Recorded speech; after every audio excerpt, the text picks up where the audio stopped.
Oh, hi, this is Dan Nolan. We're here talking to John Wells about his article on McMaster Professor John, how do you pronounce his last name? Colarusso. What did you find so fascinating about it? This Colarusso piece could have been very long, given everything that he's done. I told my editor that the transcript I typed out from my interview with him was 20,000 words, just the transcript alone. But no, I mean there were a couple of hooks to the story for me that Wade had pitched. I mean, number one, he had recently been asked to decipher this ancient Greek inscriptions on these vases that are in the Metropolitan Museum of Art in New York, and also that he had consulted with the Clinton White House, with the State Department back in the early '90s on the political and military situation in the Caucasus, and then he had some strong opinions on Donald Trump. And in my pitch to my editors, I mentioned the Trump parks. I thought that would give it some currency, that this guy who had been involved in intrigue in Washington had some strong opinions on Trump, and that he was this linguist, a polyglot, which is someone who knows multiple languages. Yeah, I see he speaks or understands 14 or 15 languages? Was that? 18. 18, Yeah, 18. And a lot of these are pretty obscure, like dialects, languages in the Caucasus, Circassian and Abkhazian, and some of these languages I've never even heard of before. And but yeah, so you sort of put all that together, and I thought, well, you know what, it would be neat to try to write a piece about him. But it makes it challenging because there's so many different aspects to him. There's not sort of just one. He's just not someone who won a scoring title for the local hockey team. You're right. It's very layered. There's so many layers to the story. The one thing I found, so you should say he was a linguist professor. He was almost sounds like a genius. Mm-hmm. And then he came up to Hamilton because his first wife got a posting up here and came to McMaster in '76. Right. But I see that he why did he go? And he worked for the CIA.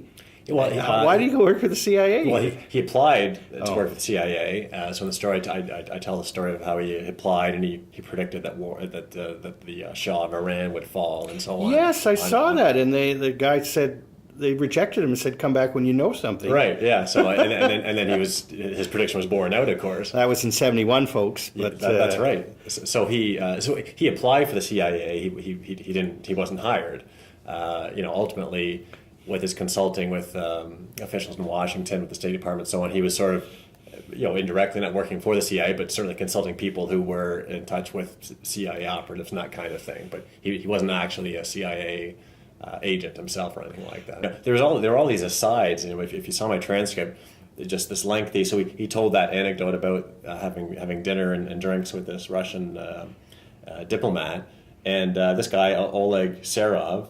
I didn't have room for the story. I had to cut where I could cut. I mean, but he was the son of Beria, who was one of Stalin's henchmen back. Oh my in the day. God! I just saw the death of Stalin, and Beria is an important part of that. And Beria was a rival to Khrushchev, and they wow. Yeah, and Beria did not survive. Did not live out 1953. No, that's right. And so he this was guy, the son of Beria. So this guy that Colarusso was meeting with in Georgetown and having drinks and walking the streets, So now in my story, I mean, I was looking for cuts to make. I mean, as you say, people joke with the length of my story. And my editor was saying, "Can you get it down? Can you get it down a little more?" So that was a little detail I cut out. But at least we can reveal it here on the podcast. But there's all these little asides that John Colarusso would tell me during our conversations. He'd go off on these tangents, and there was so much that I couldn't use, but that was just one of them. So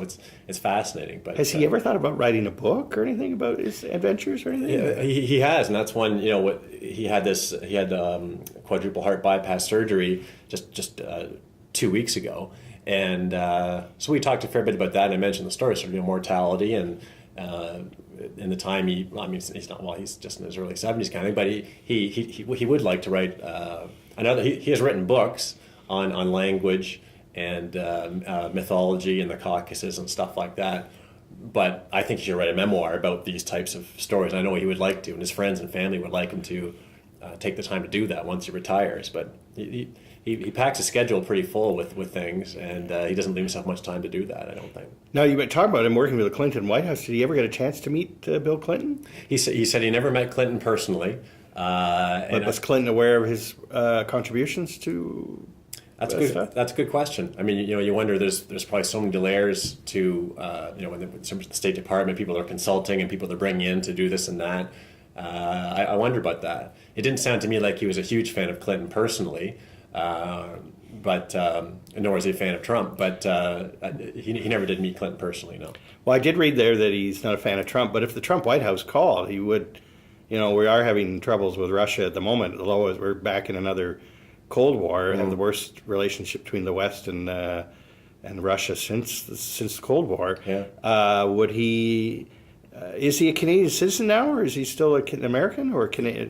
He's a dual citizen. Dual citizen. He has both both of them. And would he answer the duty, call to duty of the Trump White House? I'm They're sure getting a new Secretary of State who's hopefully a bit right. stable. I'm sure he would. I mean, I certainly gathered that he enjoyed the intrigue of that. He enjoyed that position. As I said in the story, he's not a fan of Trump. He said he would sort of feel a little bit conflicted to try to. And let's face it, anyone being brought in to try to serve the Trump White House is in for a roller coaster, to say the least. Yeah. But I'm sure he would answer the call if. But I mean, his expertise is with the caucuses. I think it would be more if Putin was engaging a lot of adventurism in the caucuses, and there was a lot of diplomatic uncertainty there. That's where someone like Colarusso would be. Well, they went into Crimea, but that involves Ukraine and everything like that. Right. So, yeah. But I mean, he had this. I mean, he talked about with the 70s, the 80s. He was developing this real specialized knowledge in this one region that people know very little about. That has sort of little value other than his own interests and for the people there and so on. But then suddenly, as you said, with the Soviet Union disintegrating, all of a sudden, this guy who knows all these languages there and knows all these people there, all of a sudden, boom, now he's in this position where people want his expertise. So it was kind of a neat thing of being in the right place at the right time for him, I think. But he definitely should write more. He should write about that someday. well, he sounded like a very fascinating fellow, and we don't realize some of the interesting and fascinating people we have in this city that just I don't think we've ever written anything on him before. I was going to say, you know that better than most. You wrote that piece years ago about the former the woman who would have been a princess of the Russian royal family. Yes, the great niece of Nicholas II. And she lived in Dundas. She lives on the West Mountain now. Oh, okay. But she did live in Dundas at one point. She lives on the West Mountain now. Her and her husband. Well, she did live on the West Mountain. Off Upper Horning somewhere, and I'm not going to give her address, but she's the great niece of the last Tsar of Russia, and she lives in Hamilton. So those are that I've had editors say in the past. Those are the kind of stories that we love to unveil. These people in our midst that we don't even know about, and certainly John Colarusso was one of those.